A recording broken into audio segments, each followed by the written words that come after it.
Friends of ours live around the corner, Kathy and Michael Swan, and they had recently completed a renovation. We quite liked the build that they did and the design, and so we got put onto their architect, and they also used Craig and Adam as their builders. We have done one renovation previously, probably 10, 12 years ago, another house in Elstonwick, which was a smaller project, but it was comparable, putting on a contemporary rear to a period front. We engaged the builders a lot earlier in the development process of the actual design of the house, so we got feedback from them early on of what was feasible and I guess what would cost too much, and we didn't do that previously. We actually didn't tender out for the build. We just went with these guys because they had such a good reference from Michael and Kathy. Previously we'd tendered out, so we actually didn't know much about the builders for the previous build, so we tendered out to 3 and sort of chose a bit on references but also I guess on the price, but with these guys it was probably more on their reputation. One of the things I learnt in the last project was that it's good to be organised around a build and lots of structure and process and a calendar and those kind of things that sound obvious but aren't always applied. And the last builder was good, but I think Adam and Craig were better at that. I mean, that was one of the things they talked about when we were first meeting them that gave me a bit of comfort. References are really important. So we met them a couple of times, and that was sort of getting a sense really of cost and practical, practical application of the plans we were considering. And we got on well with them and were able to have some rapport. References and past projects are actually really important. So the fact that they knew the architect well and had done multiple projects, and you could go and have a look at them. We knew some people outside of that who'd also used them. Those kind of things are quite important as well. Character, are they trustworthy? Do they, and that probably goes to just conscientiousness and doing a good job. Price, but not, one of the things we've learned over the journey is, not the cheapest. Price is important, but not necessarily actually the main driver.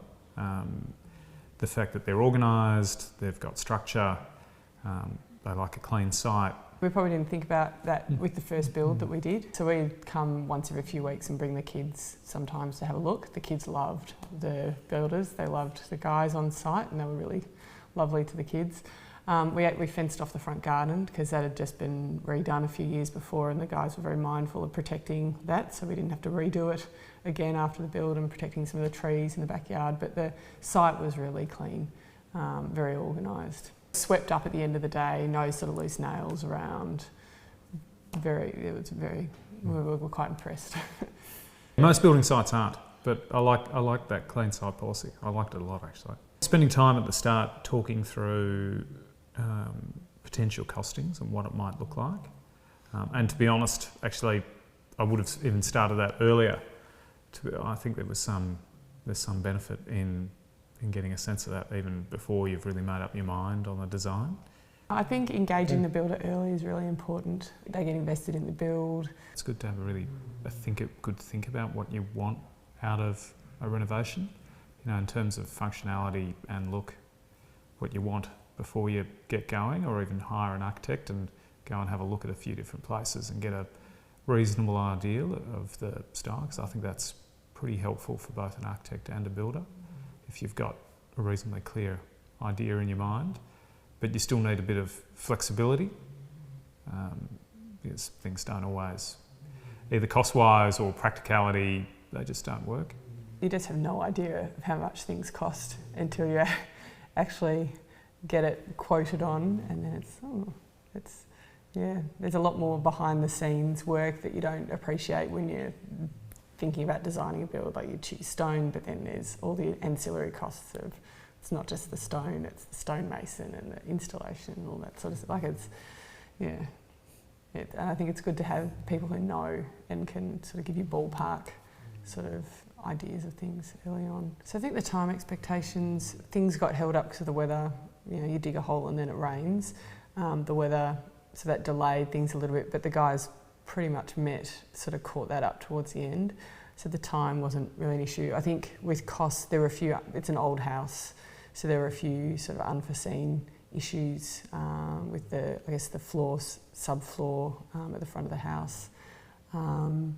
the Great Retaining Wall of Elstonwick, which doesn't look that great out the back, but it goes a fair way down below the deck. It was sort of unforeseen cost. And we trimmed things back a little bit early after getting the initial cost back. But I don't think any of those sort of really compromised on the feel. And then one thing, the guys are very upfront about costing and sort of working with us to get a happy outcome with some of the changes or additions. We tried not to add too much through the build. The previous experience renovating a period home before, some of the issues that we found up the front were exactly the same as the issues we found up the front in the you take up the floorboards and they're no good and the stumps are no good and things like that. So you end up, that's where we probably got a few variations, which you end up, but it's money you probably need to spend to actually get that front part of the house right. We had site meetings every fortnight.